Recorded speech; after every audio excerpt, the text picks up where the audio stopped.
À partir du XXe siècle, le ciel est devenu soudainement le théâtre d'apparitions multiples d'appareils volants mystérieux. Phénomènes culturels liés au nouvel intérêt de l'homme pour les choses de l'espace, présence de prototypes militaires secrets dus au récent développement technologique ou arrivée de visiteurs extraterrestres.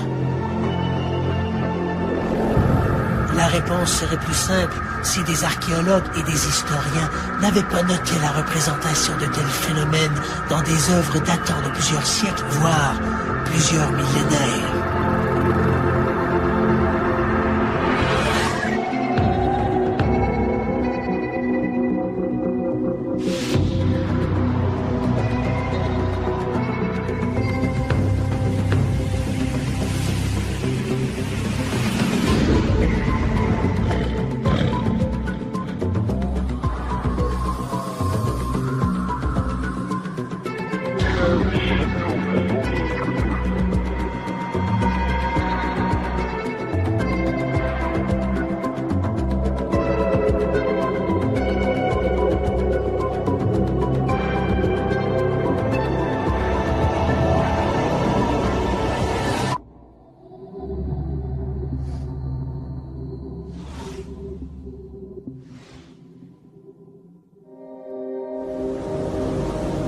Le gros Boeing 377 de la British Overseas Airways Corporation amorce un long virage au-dessus du Labrador. Le capitaine James Howard et son copilote Francis Lehman Boyd aperçoivent dans le ciel clair un long objet métallique. Les deux pilotes sont incapables d'en évaluer la dimension exacte. Boyd communique aussitôt avec la tour de contrôle de Goose Bay pour savoir si d'autres avions ne se trouvent pas dans le secteur. On l'informe que non. Boyd est à peine surpris.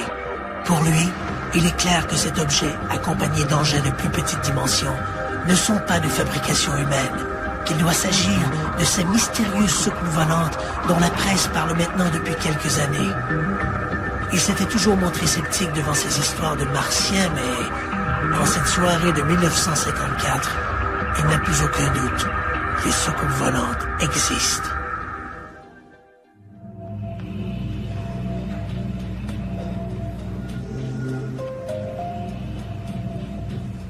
OVNI, objet volant non identifié. Pour certains, ce sont des visiteurs venus de l'espace. Pour d'autres, de vulgaires hallucinations ou des erreurs d'interprétation.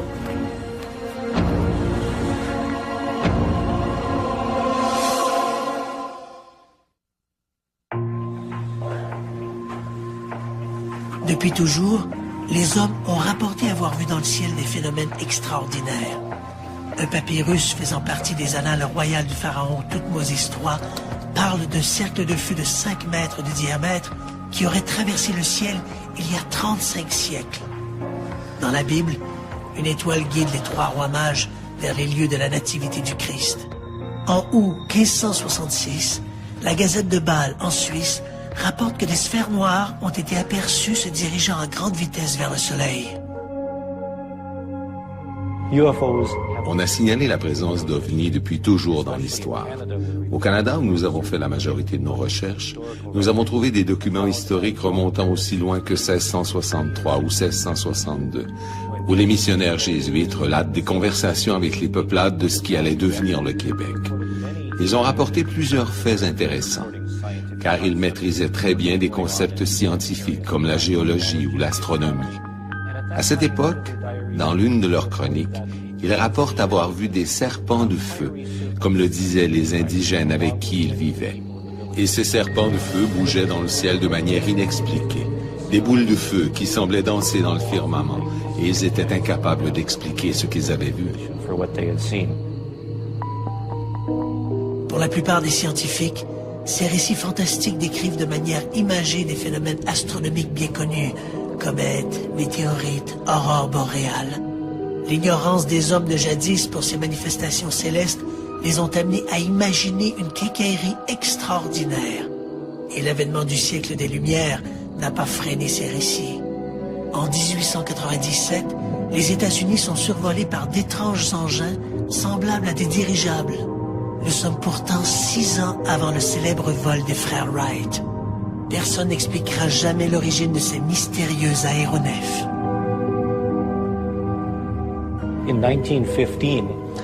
En 1915, au-dessus de la colline du Parlement, des lumières étranges, des bruits d'avions ont été signalés par plusieurs personnes habitant la région avoisinante, comme Brockville ou Ottawa, et dans toute la vallée.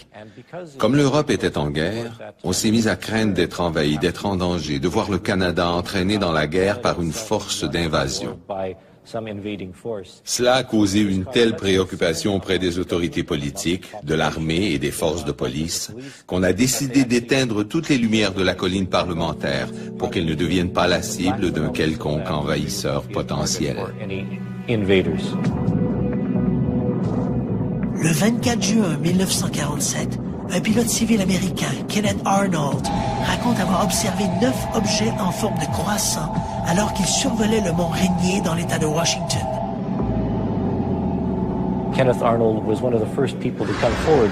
Kenneth Arnold a été l'un des premiers à affirmer avoir vu des soucoupes volantes. D'ailleurs, ce n'est pas lui qui a utilisé le mot soucoupe. Il les a plutôt décrits comme ayant une forme de croissant, mais qui bougeaient comme des soucoupes survolant la surface de l'eau. Et le journaliste qui couvrait l'histoire a fait le lien entre les deux images et a écrit « soucoupe volante ». À cette époque, il faisait partie d'une mission de sauvetage pour récupérer un autre avion qui avait été porté disparu. Il faisait partie d'un groupe de plusieurs individus qui cherchaient cet avion. Dans les jours qui suivent, ces curieux objets célestes sont rapportés aux 4 coins de l'Amérique, puis autour de l'Europe, de vivre au rythme de ces apparitions. Interpellés, les scientifiques y vont de leurs explications rationnelles. Il doit s'agir d'hallucinations, d'hystérie collective, de vulgaires phénomènes atmosphériques. En d'autres termes, ils ne savent rien. En juin 1954, l'équipage et plusieurs passagers d'un Boeing 377 Stratocruiser de la BOAC observent une véritable armada d'objets volants inconnus au-dessus du Labrador. À leur atterrissage à Goose Bay pour se ravitailler en carburant, le capitaine de l'appareil, le capitaine James Howard, et son copilote, Francis Lyman Boyd, sont immédiatement interrogés par des représentants du ministère de la Défense canadienne et des représentants du ministère de la Défense américaine. On leur parle que d'autres objets semblables ont été observés dans le secteur. Le lendemain, à leur atterrissage à Londres, pilotes et copilotes sont à ce moment-là aussitôt convoqués au ministère de la Défense britannique. Ce qui montre bien qu'à cette époque-là, les ovnis étaient pris très au sérieux. Aujourd'hui, 60 ans après le début de l'ère moderne des ovnis, le phénomène demeure aussi inexplicable qu'il était à la première heure. Dès 1947, les soucoupes volantes ont soulevé la curiosité. D'abord du public, des scientifiques et des militaires. Nous ignorons toujours avec certitude ce que sont les ovnis, mais en revanche, nous savons ce qu'ils ne sont pas. Aujourd'hui, lorsque l'on parle d'ovnis, le public fait immédiatement l'association ovni égale engin extraterrestre. Mais il n'en a pas toujours été ainsi, et d'ailleurs, cette association est de plus en plus remise en question. En 1947, la plupart des gens n'imaginaient même pas que ces soucoupes volantes qu'on observait pouvaient être des vaisseaux d'origine extraterrestre. L'hypothèse avait été émise par certains, mais la plupart pensaient qu'il pouvait s'agir d'une arme secrète russe qui allait être testée au-dessus des États-Unis. C'est ce qui préoccupait les gens. C'est pourquoi le gouvernement et l'armée se sont impliqués dans le dossier, persuadés qu'on avait affaire à une arme secrète ennemie. Nous sommes alors au début de la guerre froide. Dans les hautes sphères militaires, les soucoupes volantes n'ont pas manqué d'intriguer. L'hypothèse que ces engins puissent être des véhicules extraterrestres a été évoquée, mais cela est resté secret. À partir des années 1950, l'hypothèse extraterrestre devient peu à peu la réponse numéro 1 à l'énigme des soucoupes volantes. L'ufologie, à titre de science, ou peut-être même est-ce un art, a traversé divers cycles liés de très près aux convictions personnelles des gens qui ont mené les recherches. Certains individus croient que les extraterrestres sont à l'origine des soucoupes volantes, et d'autres refusent catégoriquement d'envisager cette hypothèse. Certains sont à mi-chemin et croient qu'il s'agit peut-être de phénomènes naturels ou peut-être de phénomènes spirituels, tandis que d'autres échafaudent des spéculations qui dépassent tout cela. Si l'approche psychosociale rejoint une certaine élite intellectuelle, elle est loin de faire l'unanimité. Si l'on considère qu'une grande partie du phénomène est imaginaire, comment expliquer les cas de rencontres du deuxième type, ces observations qui ont des conséquences directes sur l'environnement? Le 6 janvier 1977, à Montréal, Madame Florida Malbeuf est assise dans sa cuisine en pleine nuit. D'où elle se trouve, elle aperçoit une sorte de grande assiette de 5 mètres de diamètre en train d'atterrir sur le toit d'une des maisons d'en face. Elle n'en croit pas ses yeux, mais elle doit pourtant se rendre à l'évidence. Tout à coup, elle voit apparaître 2 silhouettes qui s'avancent jusqu'au bord du toit. Elle est trop loin pour distinguer leurs traits, mais ces êtres paraissent vêtus d'une combinaison blanche ajustée. Il y en a un qui est sorti de la soucoupe, puis il est allé jusqu'au bout du toit, là. Il a regardé en haut, en bas, à gauche, à droite. Puis là, il est retourné dans la soucoupe. Ils étaient 2. Presque aussitôt, Mme Malbeuf voit de nouveau la soucoupe qui, cette fois, s'élève dans les airs et s'éloigne rapidement vers le sud. Craignant malgré tout d'avoir été victime d'une mauvaise plaisanterie, Mme Malbeuf se refuse d'appeler la police.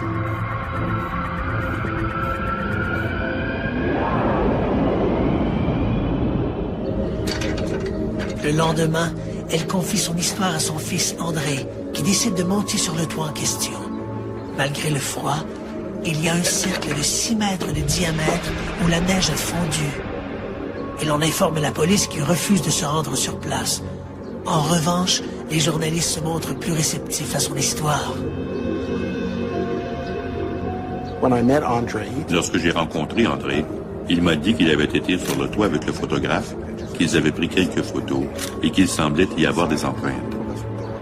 Alors, avec un petit groupe, nous avons décidé de monter pour aller voir de quoi il s'agissait exactement. Quand nous sommes arrivés sur le toit, nous avons bien vu une trace, de la neige fondue qui formait une sorte de zone circulaire.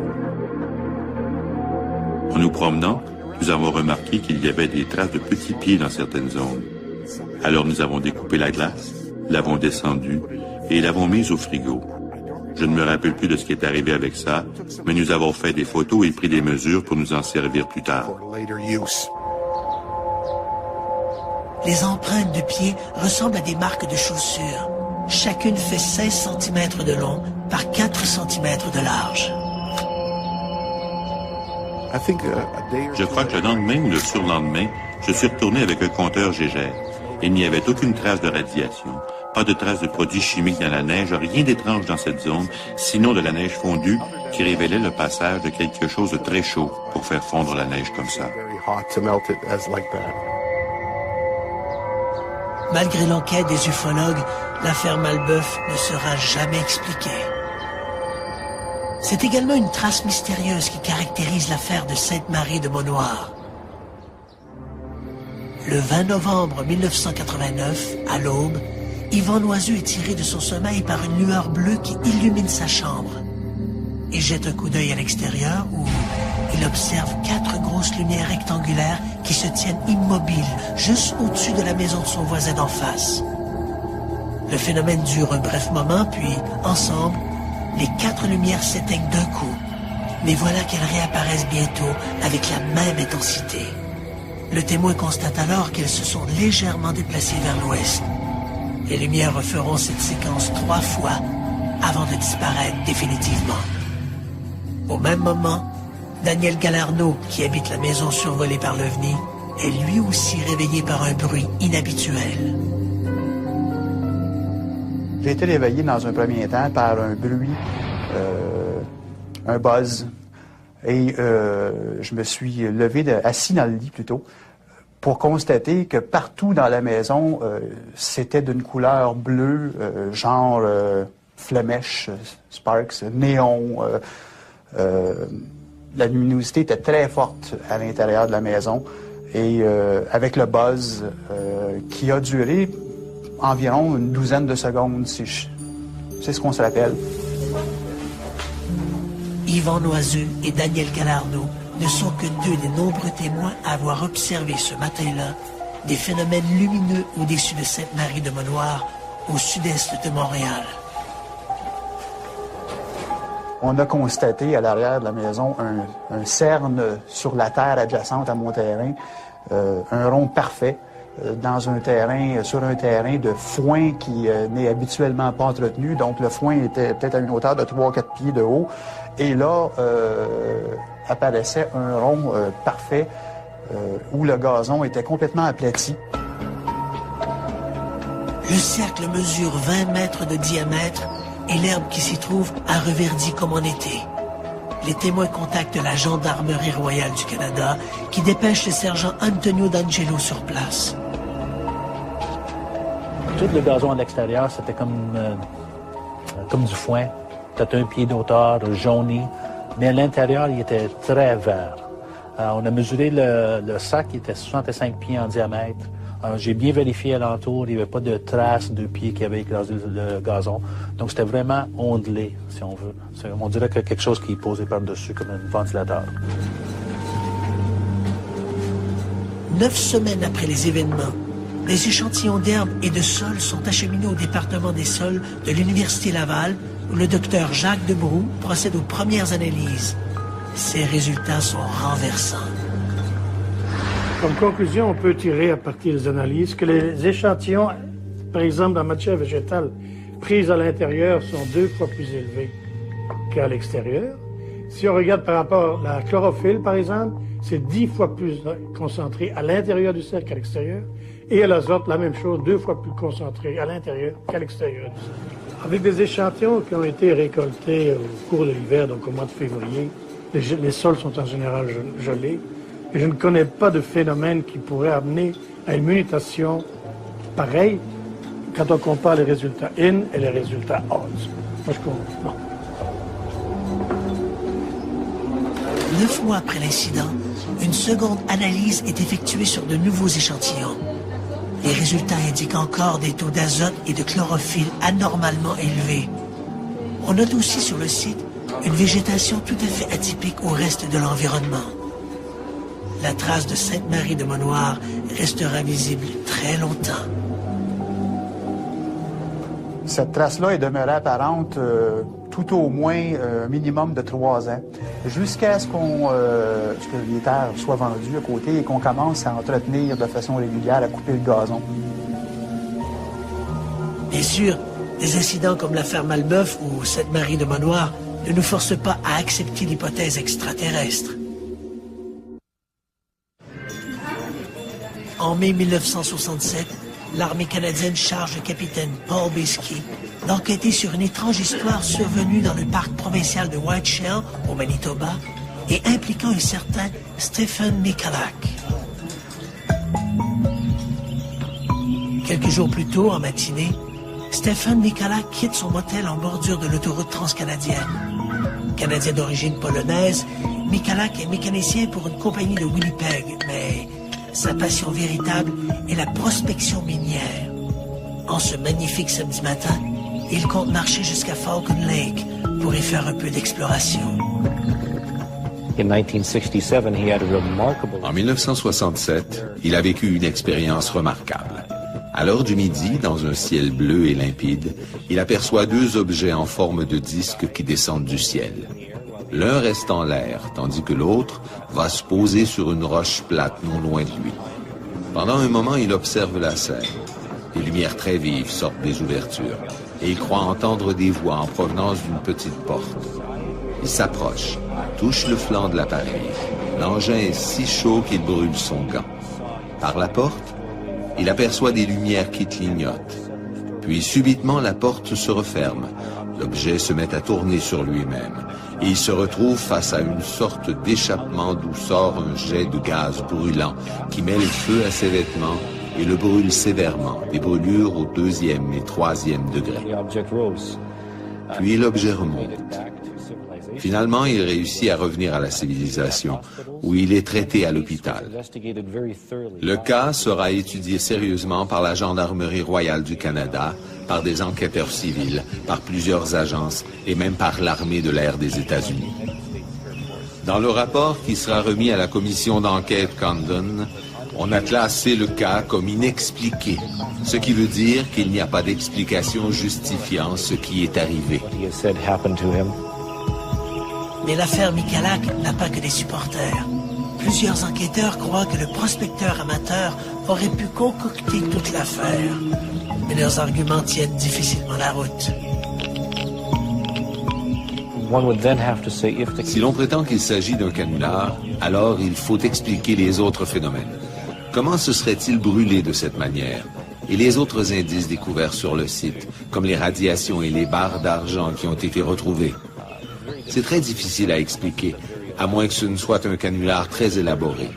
Et dans cette hypothèse, je suis convaincu qu'il n'a certainement pas fait d'argent avec son histoire, bien au contraire. Lui et sa famille ont été harcelés durant des décennies. Je me demande vraiment pourquoi il aurait fait ça. L'affaire Michalak. La plus grande histoire de l'ufologie canadienne a soulevé de véritables passions. Aujourd'hui, certaines pages du dossier sont encore confidentielles. De là à dire que les autorités en savent plus qu'elles ne veulent bien en dire, il n'y a qu'un pas. Lorsque les premières observations de secours volantes trouvent écho dans la presse, les autorités militaires américaines s'interrogent sur ces bolides. Nous sommes au tout début de la guerre froide et ces mystérieux engins ne sont peut-être pas étrangers à la menace soviétique. Le projet Blue Book, c'est la troisième version des études officielles de l'armée américaine, de l'US Air Force, sur le phénomène OVNI. Donc, en 1952, on met fin à la précédente commission d'enquête qui s'appelait Grudge, et on dit bon, maintenant on va faire du vrai travail avec soi-disant des moyens pour donner la vérité au public sur les soucoupes volantes. Et en fait, de fil en aiguille, à part les premières années où il y aura le capitaine Ruppelt qui sera vraiment intéressé d'essayer de faire sortir la vérité, on va avoir un projet qui va commencer, surtout qui va être là pour ratisser l'information et surtout pour la dédramatiser au maximum, donner des comptes rendus lénifiants à tout le monde et surtout donc entrer dans ce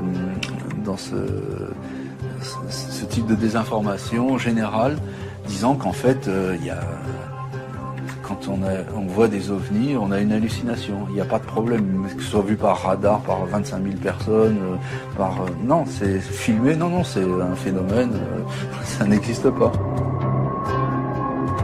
Depuis 1969, l'armée de l'air américaine a officiellement clos ses enquêtes sur les ovnis. Au Canada, les enquêtes officielles sur les ovnis ont pris une tangente légèrement différente.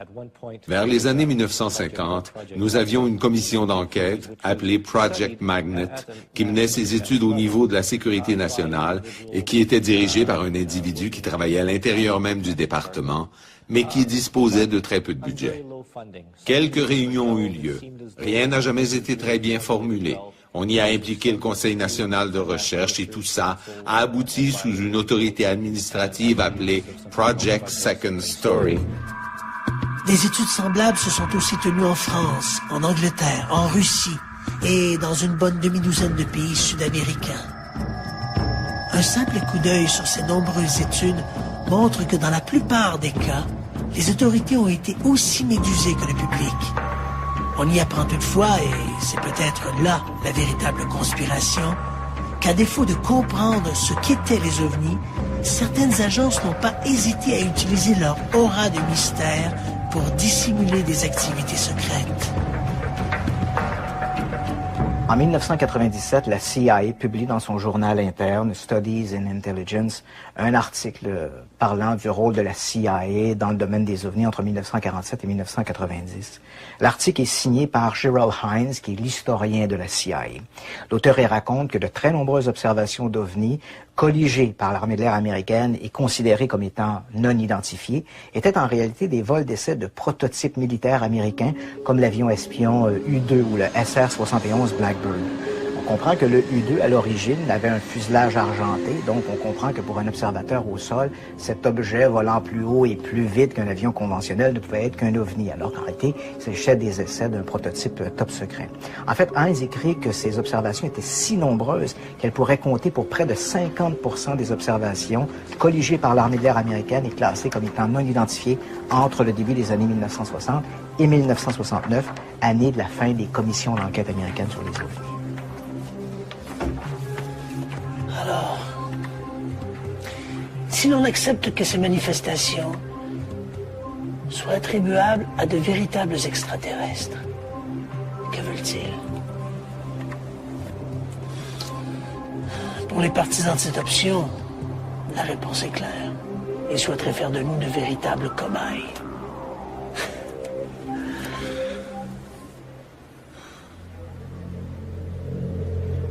En août 2005, un groupe de jeunes se rend au lac Lacroche, au Québec, pour y faire du camping. Vers 21h, alors que la petite Tricia, 11 ans, est couchée, les plus vieux s'installent près d'un feu.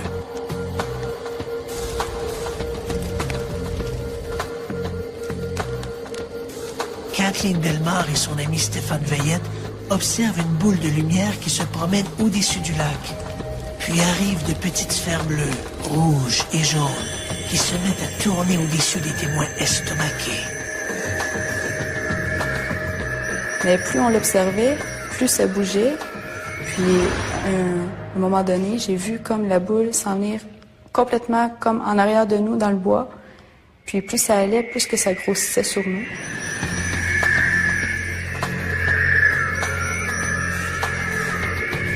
Donc, c'est ça, j'ai réveillé Tricia pour lui dire « Viens voir ».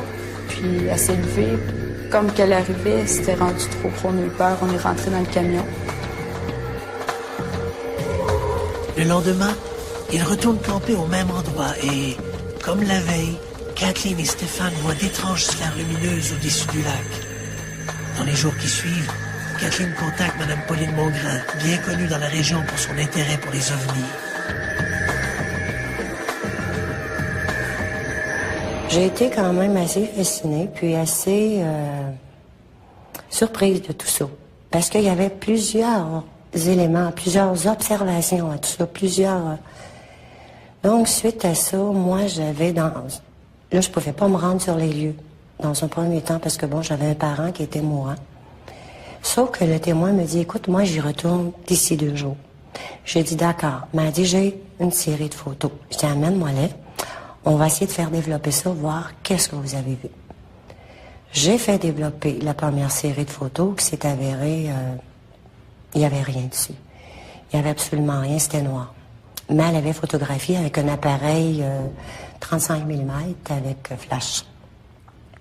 Donc je lui ai dit, écoute, si tu retournes d'ici 2 à 3 jours, apporte-toi un appareil numérique. Étant donné que c'est dans la forêt, que c'est en pleine noirceur, on est au-dessus des montagnes, tu vas avoir plus de chances d'avoir de bonnes photos. C'est ce qu'elle a fait. Début septembre, Kathleen et Stéphane retournent au lac. Arrivés sur place, les campeurs ne tardent pas à être de nouveaux témoins de phénomènes étranges. Puis, l'un des globes s'approche et se promène autour de leur campement. Effrayés, les témoins s'engouffrent dans un véhicule et se rendent à une halte routière pour téléphoner à la police. Mais le tenancier de l'endroit, croyant avoir affaire à des drogués en crise, refuse de les laisser téléphoner. Par dépit, les témoins décident de retourner au campement.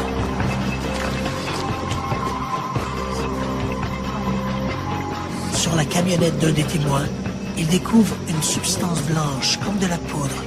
Il y en a partout.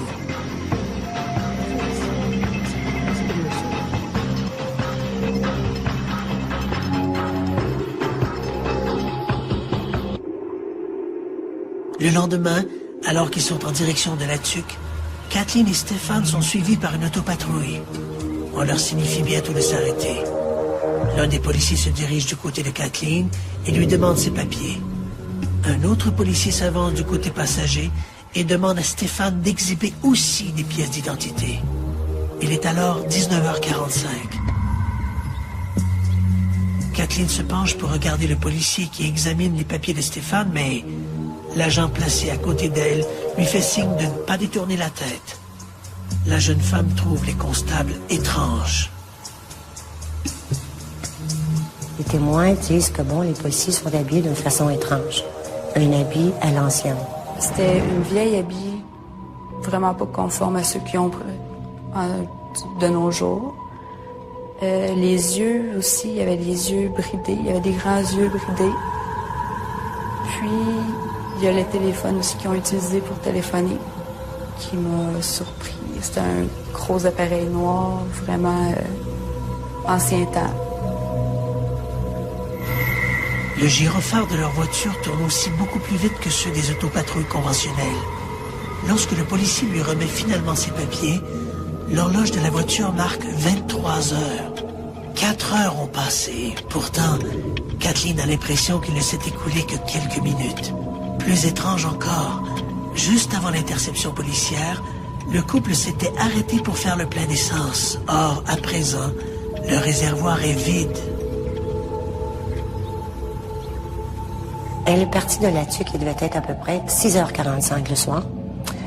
Elle est interceptée vers 7h45 par les policiers à Matawin. Elle arrive à son domicile à minuit 45, ce qui n'est pas normal. En tout et partout, ça aurait dû lui prendre, à partir de la Tuque, 1h30. Donc, il y a un certain temps là qui manque.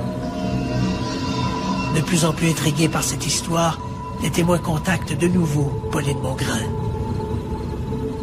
Je suis retournée avec Kathleen. Elle m'a montré l'endroit exact où elle avait vu le phénomène. C'est là que j'ai constaté qu'il y avait des pistes étranges au sol, parce que le sable était quand même assez mou. On voyait une empreinte de talons, de demi-talons, et de doigts de pied, d'orteil. Seulement que les doigts de pied. On est revenu, on est allé faire finir ces photos, la deuxième série de photos qui était bonne, il y avait des boules de plasma qui apparaissaient, là, on savait que bon, c'était la condensation de gouttes d'eau dans l'atmosphère, étant donné qu'on est très haut, en montagne, puis que bon, l'air est fraîche, puis on est en soirée. Mais par contre, on voyait quelques points lumineux, rouges, bleus, qui étaient quand même un peu inexplicables. Donc, moi, j'ai envoyé cette série de photos-là à des membres de l'AQU afin qu'ils analysent les photos, afin de voir qu'est-ce qu'on pouvait leur relever de tout ça. Pauline Mongrain tente ensuite de documenter toute cette histoire d'interception policière. Vérification auprès des autorités, aucune intervention policière ce soir-là entre le lac Lacroche et la Tuque. En revanche, plusieurs résidents lui confirment avoir observé d'étranges lumières célestes. Les enquêteurs de l'Association québécoise d'ufologie décident alors de soumettre les témoins à une séance d'hypnose régressive pour voir ce que cache leur mémoire.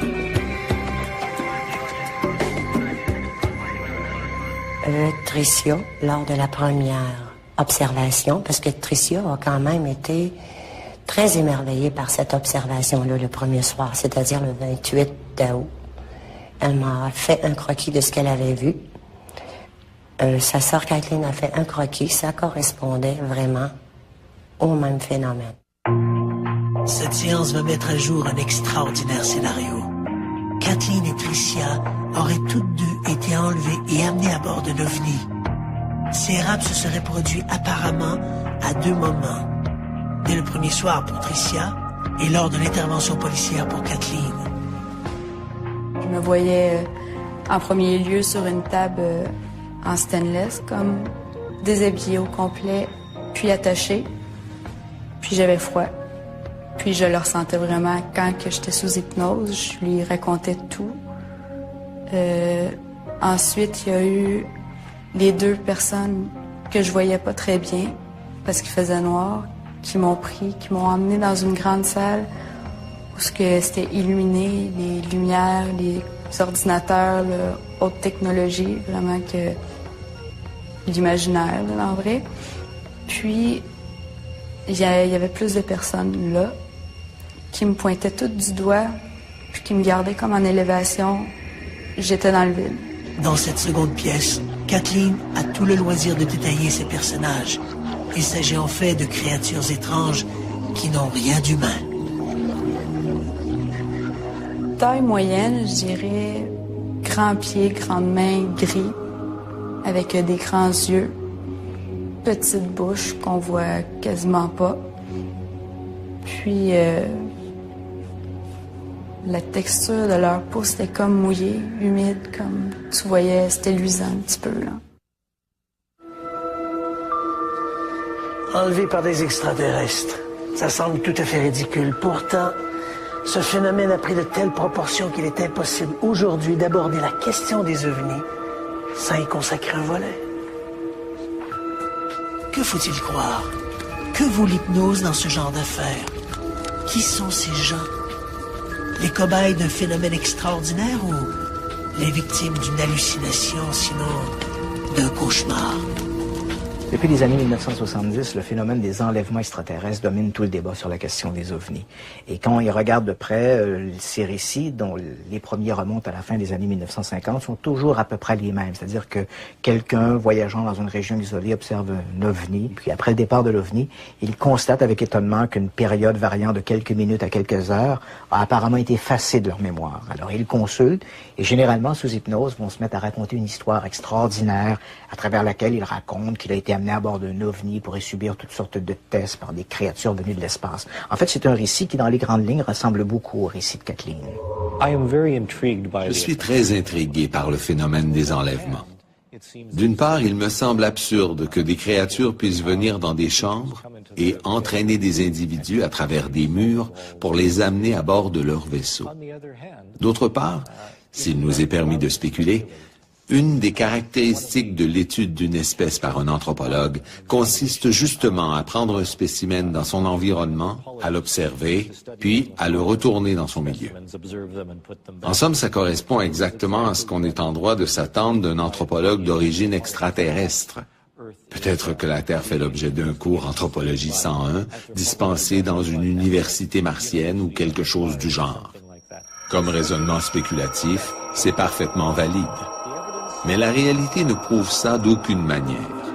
Même si au cours des années, des gens m'ont approché pour me raconter des histoires très sincères, qu'est-ce qu'on fait de ça? Est-il pensable que nous ayons affaire à un nouveau phénomène psychologique ou sociologique? Si c'est le cas, on devrait étudier tout ça beaucoup plus sérieusement. Je crois que le phénomène des enlèvements devrait être retiré des mains des enquêteurs d'OVNI. Une des raisons, c'est que des individus qui m'ont raconté leurs histoires d'enlèvement ont par la suite tenté de se suicider parce qu'ils avaient le sentiment d'être épiés par les extraterrestres et qu'ils ne contrôlaient plus leur vie. Si la plupart des victimes de ces enlèvements voient dans leur agresseur une menace venue des confins de l'espace, des scientifiques, comme le professeur Alvin Lawson de l'Université de Californie, manifestent des réserves importantes, avec raison. En 1977, Lawson a réalisé une expérience très significative auprès d'un groupe d'étudiants. Placés sous hypnose, ces élèves qui n'avaient aucun historique d'enlèvement ont été invités à imaginer leur propre enlèvement à bord d'un ovni. L'étude d'Alvin Lawson a constitué une expérience fascinante. Essayer de démontrer à quel point il est facile d'influencer les convictions de quelqu'un d'autre. On a pris un groupe d'individus qui croyaient fermement avoir été enlevés et on a enregistré certains de leurs témoignages. Ensuite, on a pris un groupe qui n'avait aucun souvenir du genre, qui ne croyait pas ou, tout au moins ne se souvenait pas, avoir été enlevé par les extraterrestres. On a ensuite implanté à ces derniers une suggestion hypnotique à l'effet qu'ils avaient été enlevés. Et lorsqu'on a comparé les témoignages des deux groupes, on a remarqué un certain nombre de similitudes et de différences. Cette étude suggère que, utilisée sur des cas d'enlèvement, l'hypnose peut fort bien générer des impressions fausses, en particulier si celui qui mène l'expérience a une opinion préconçue sur l'existence ou non des extraterrestres. in aliens. L'expérience Larson a plutôt été mal accueillie par la communauté ufologique et pour cause. L'expérience montre très clairement que le phénomène des ovnis est si omniprésent dans les médias que l'imagerie populaire du phénomène s'est littéralement fondue dans la culture populaire. Bref, il n'est pas nécessaire d'avoir été enlevé par des extraterrestres pour raconter une histoire réaliste.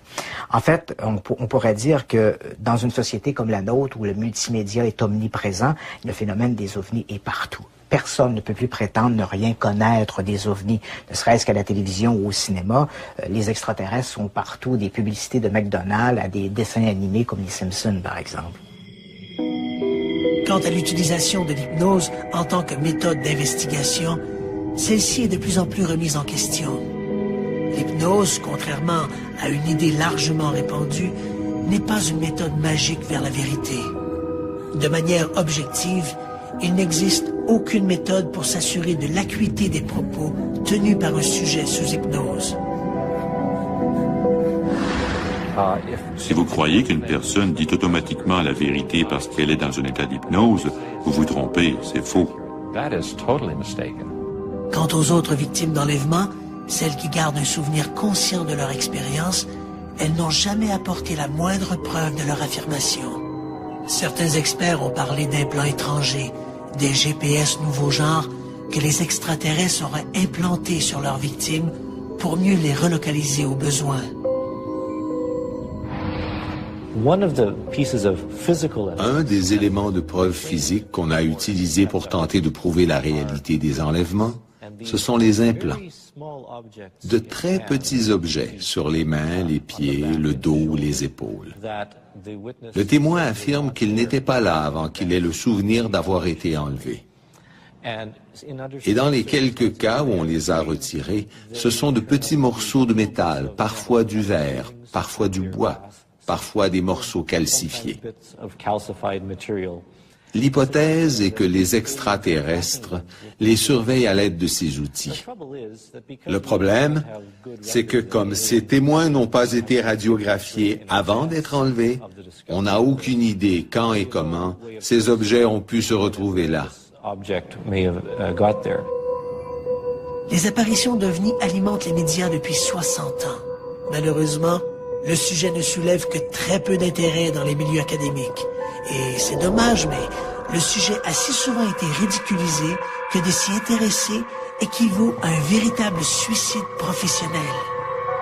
En 1997, blasé un peu par toutes les inepties qu'on racontait sur les ovnis, le millionnaire Lawrence Rockefeller, qui s'intéressait à la question des ovnis, s'est adressé aux plus grandes instances scientifiques du pays en lui demandant « Pourquoi vous vous intéressez pas à la question des ovnis ?»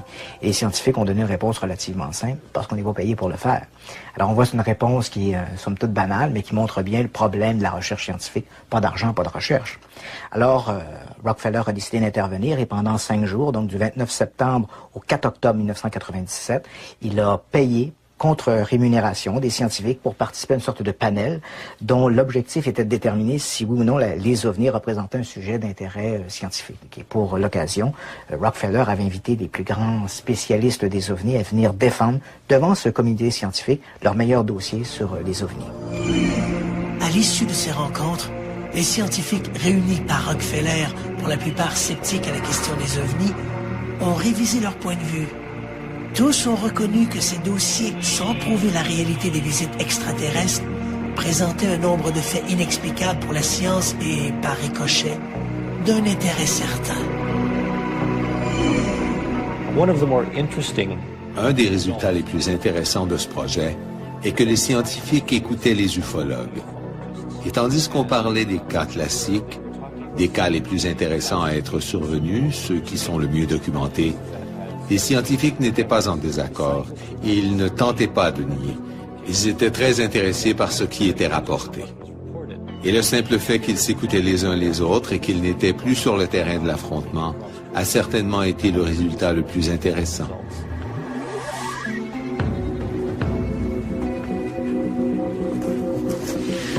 Les ovnis. S'agit-il uniquement d'un mythe moderne alimenté par la croyance populaire ou de réelles visites extraterrestres? De toute évidence, les preuves font cruellement défaut, mais comme le dit si bien l'adage, l'absence de preuves n'est pas forcément La preuve de l'absence.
À partir du 20e siècle, le ciel est devenu soudainement le théâtre d'apparitions multiples d'appareils volants mystérieux.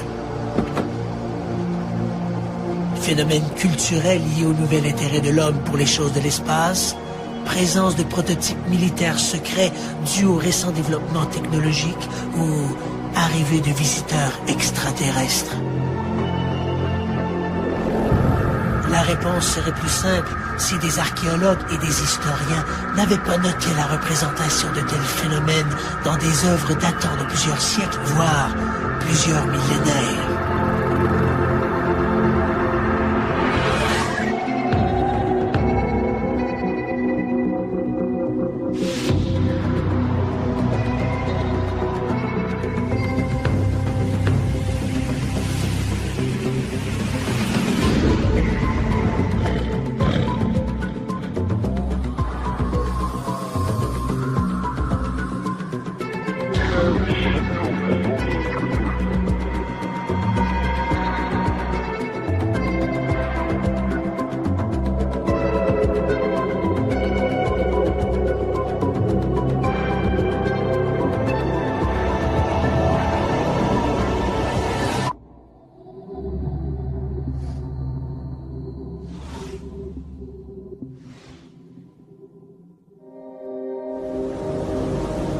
Le gros Boeing 377 de la British Overseas Airways Corporation amorce un long virage au-dessus du Labrador.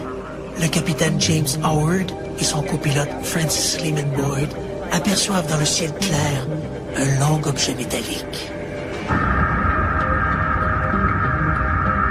Les deux pilotes sont incapables d'en évaluer la dimension exacte. Boyd communique aussitôt avec la tour de contrôle de Goose Bay pour savoir si d'autres avions ne se trouvent pas dans le secteur. On l'informe que non. Boyd est à peine surpris. Pour lui, il est clair que cet objet, accompagné d'engins de plus petite dimension, ne sont pas de fabrication humaine, qu'il doit s'agir de ces mystérieuses soucoupes volantes dont la presse parle maintenant depuis quelques années. Il s'était toujours montré sceptique devant ces histoires de martiens, mais en cette soirée de 1954, il n'a plus aucun doute. Les soucoupes volantes existent.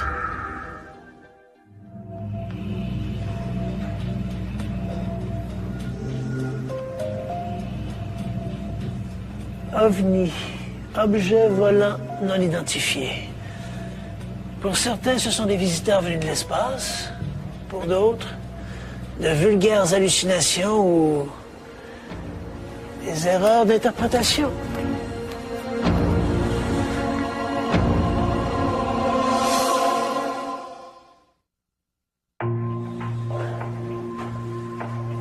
Depuis toujours, les hommes ont rapporté avoir vu dans le ciel des phénomènes extraordinaires. Un papyrus faisant partie des annales royales du pharaon Thoutmôsis III parle d'un cercle de feu de 5 mètres de diamètre qui aurait traversé le ciel il y a 35 siècles. Dans la Bible, une étoile guide les 3 rois mages vers les lieux de la nativité du Christ. En août 1566, la Gazette de Bâle, en Suisse, rapportent que des sphères noires ont été aperçues se dirigeant à grande vitesse vers le Soleil. On a signalé la présence d'OVNI depuis toujours dans l'histoire. Au Canada, où nous avons fait la majorité de nos recherches, nous avons trouvé des documents historiques remontant aussi loin que 1663 ou 1662, où les missionnaires jésuites relatent des conversations avec les peuplades de ce qui allait devenir le Québec. Ils ont rapporté plusieurs faits intéressants, car ils maîtrisaient très bien des concepts scientifiques comme la géologie ou l'astronomie. À cette époque, dans l'une de leurs chroniques, ils rapportent avoir vu des serpents de feu, comme le disaient les indigènes avec qui ils vivaient. Et ces serpents de feu bougeaient dans le ciel de manière inexpliquée. Des boules de feu qui semblaient danser dans le firmament, et ils étaient incapables d'expliquer ce qu'ils avaient vu. Pour la plupart des scientifiques, ces récits fantastiques décrivent de manière imagée des phénomènes astronomiques bien connus, comètes, météorites, aurores boréales. L'ignorance des hommes de jadis pour ces manifestations célestes les ont amenés à imaginer une quincaillerie extraordinaire. Et l'avènement du siècle des Lumières n'a pas freiné ces récits. En 1897, les États-Unis sont survolés par d'étranges engins semblables à des dirigeables. Nous sommes pourtant 6 ans avant le célèbre vol des frères Wright. Personne n'expliquera jamais l'origine de ces mystérieux aéronefs.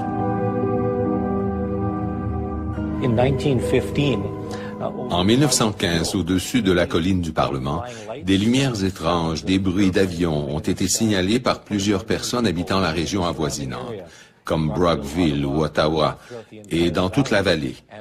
Comme l'Europe était en guerre, on s'est mis à craindre d'être envahi, d'être en danger, de voir le Canada entraîné dans la guerre par une force d'invasion.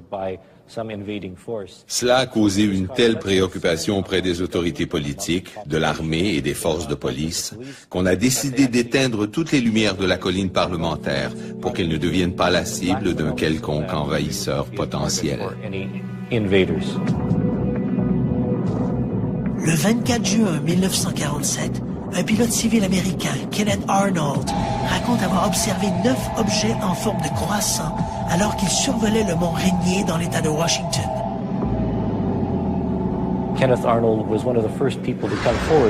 Kenneth Arnold a été l'un des premiers à affirmer avoir vu des soucoupes volantes.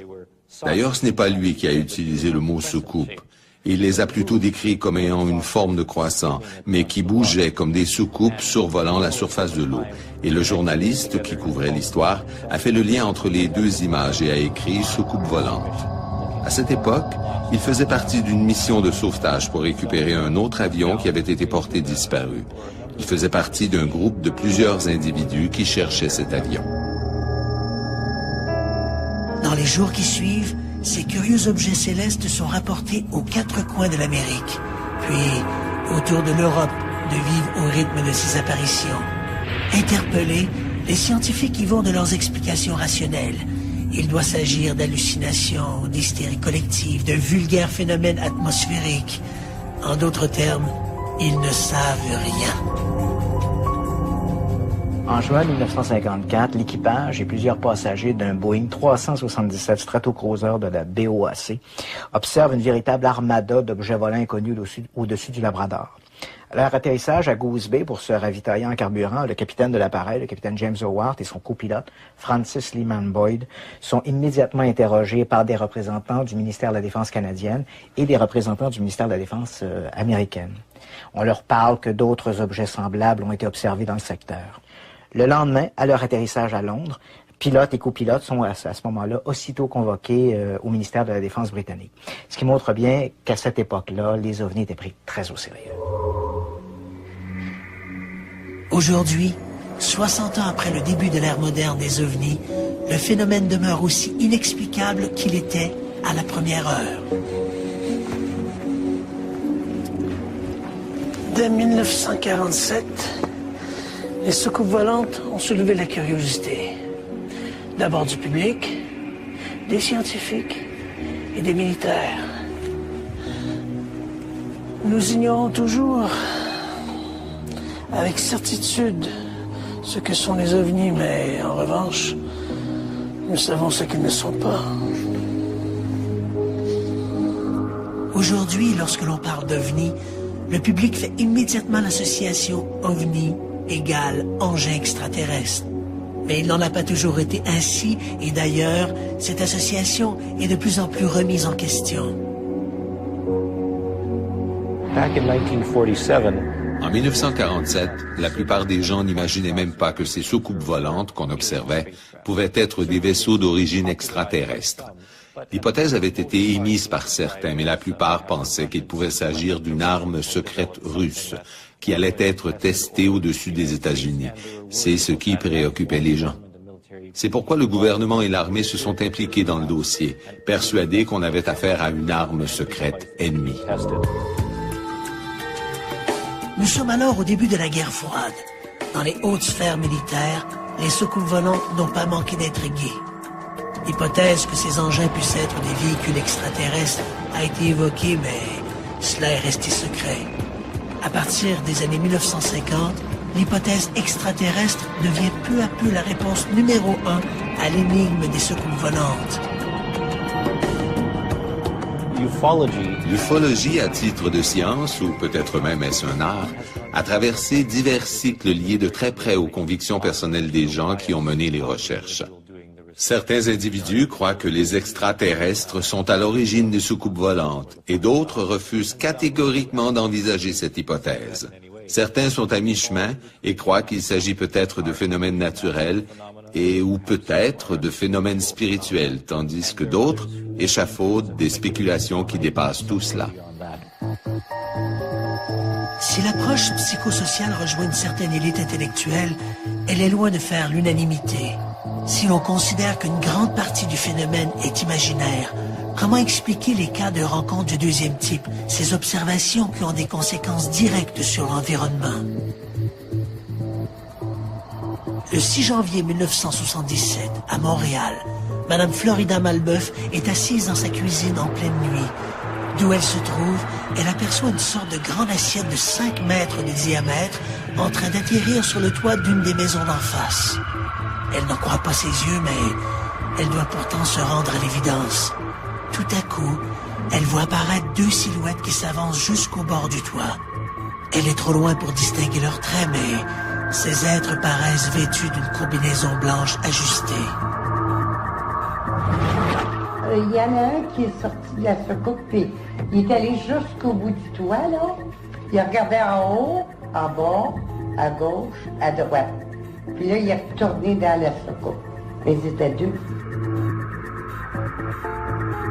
Presque aussitôt, Mme Malbeuf voit de nouveau la soucoupe qui, cette fois, s'élève dans les airs et s'éloigne rapidement vers le sud. Craignant malgré tout d'avoir été victime d'une mauvaise plaisanterie, Mme Malbeuf se refuse d'appeler la police.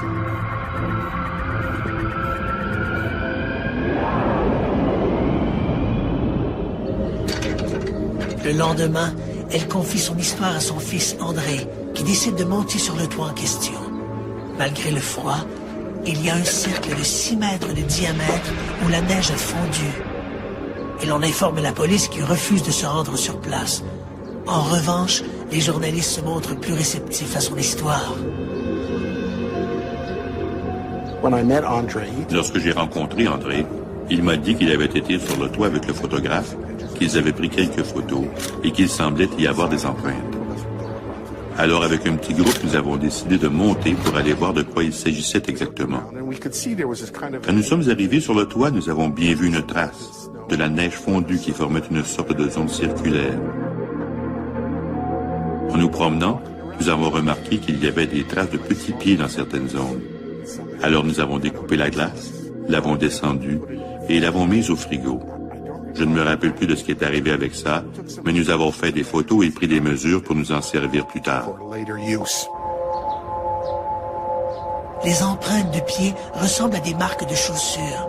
Chacune fait 16 cm de long par 4 cm de large. Je crois que le lendemain ou le surlendemain, je suis retourné avec un compteur Gégère.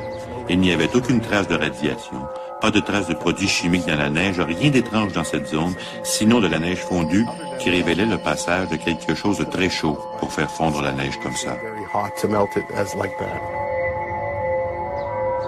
Malgré l'enquête des ufologues, l'affaire Malbeuf ne sera jamais expliquée. C'est également une trace mystérieuse qui caractérise l'affaire de Sainte-Marie.